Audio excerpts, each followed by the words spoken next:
rocker arm failures. What is a rocker arm? Well, in an overhead cam engine, the camshaft has to have something to push on, like a finger, to actuate the valve. And for the most part, Mercedes-Benz engines in their passenger cars have used an overhead camshaft layout since 1959. In 1959, the last 180D with the OM636 overhead valve engine rolled off the production line. Every Mercedes engine from that point on has had an overhead cam layout. And of course, recently, since the end of the single overhead cam M113 and M112 engine line, they've all had a double overhead cam layout. Now, rocker arms are typically used when you have adjustable valves, or you at least have the damping for the valve, such as the hydraulic valve tappet offset. Modern engines use shim over bucket arrangements or hydraulic bucket tappets, where the camshaft activates the bucket tappet directly. So this isn't as much of a problem on modern engines, although Mercedes has had some camshaft issues on their modern engines. These are a little bit different. So the rocker arm, one thing you should know is the rocker arm is the sacrificial piece of metal or material that goes between the valve, which you really don't want to sacrifice, but will inevitably get some wear and tear, and the camshaft. Meaning that if you are not good and diligent about your engine maintenance, you are going to see rocker arm wear, and then camshaft wear, and then eventually valve and valve guide wear. And this is one of the reasons that there are two maintenance procedures on your classic Mercedes that are very important.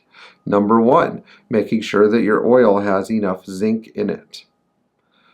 Or if you're running a high quality synthetic such as Liquimoly or AMSOIL, making sure you change it regularly and not pushing it to 4,000 or 5,000 miles, which I don't think anybody does. I mean, I'm a big advocate of 3,000-ish mile oil changes or annual oil changes.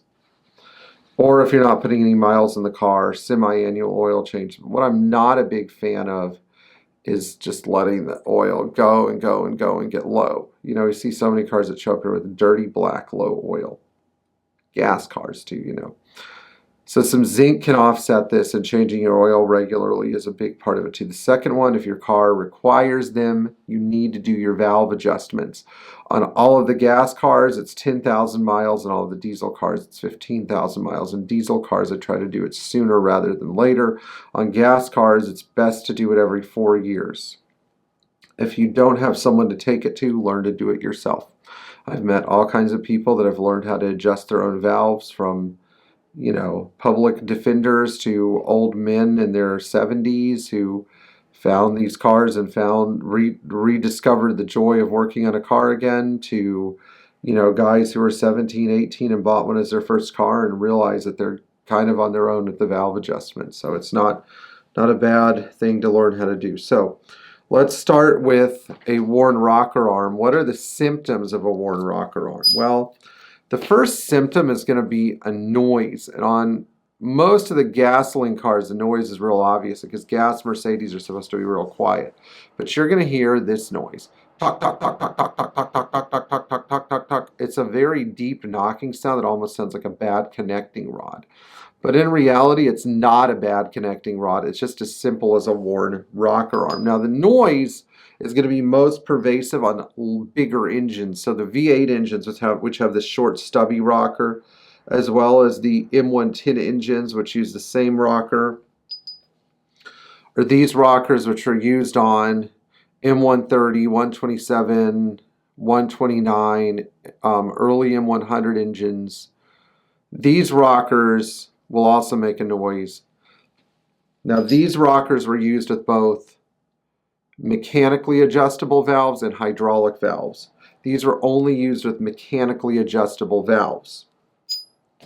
But the first dead giveaway is the noise. Now, if you have a diesel, you could have a rocker arm failure as well. And I got this rocker set from like an OM615 or 616 engine, from my scrap bucket. And if you look in here, you can see that there's a trough where the rocker is worn.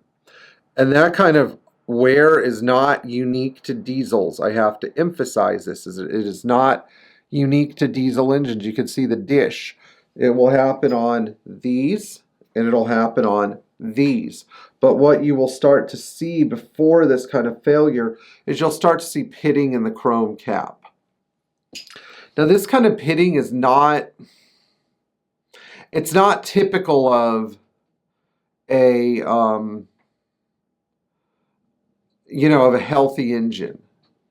The pitting is usually observed on cars that have had dirty oil, poor oil supply because of oil sludge, not enough zinc, thin oil, just all kinds of bad habits. So the pitting is not normal.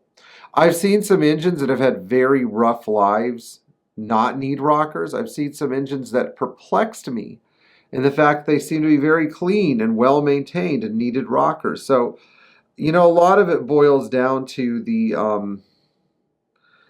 I hate to say it, but a lot of it just boils down to some critical details like how much zinc is in the oil you're using. Now, should you inspect these? That's a good question. I think that when you do a timing chain, it's a good idea to pull all the rockers out and inspect them. I also think that if you are getting into a car and it's been sitting for a long time, you're having some trouble adjusting the valves, it's a good idea to inspect them. But when you're adjusting mechanical valves, if you find your feeler gauge getting caught or your valve clearances being inconsistent from one side of the arm to the other, it's a good idea to check the rocker arms. Now, on diesels, it's a little different. So starting in 1980 or 81, all of the Mercedes 616 and 617 engines used hardened rocker arms. But prior to that, any 617, 616, 615, or 621 engine did not use hardened rocker arms. So if you have a higher mileage example of one of these cars, it's a good idea to pull the rocker shafts out. You just undo these bolts, make sure that the cam lobes are not pushing down, and pop them out and see if your rocker arms are actually worn out or not. Because you won't hear them on a diesel, but what it will do is it will affect how smoothly and efficiently the engine runs. I mean, if you think about it, this is a pretty good sign of lost performance. Now, a final note about valve adjustments. A lot of people say, well, the engine runs fine. Why do I need to adjust the valves? Because it runs fine until it doesn't. Now, on some of the V8 cars that don't have adjustable valves, that would be starting in 1976 on the 450, or if you have a Eurocar 350 SL, you should definitely pull the valve covers periodically and check the camshafts for scoring.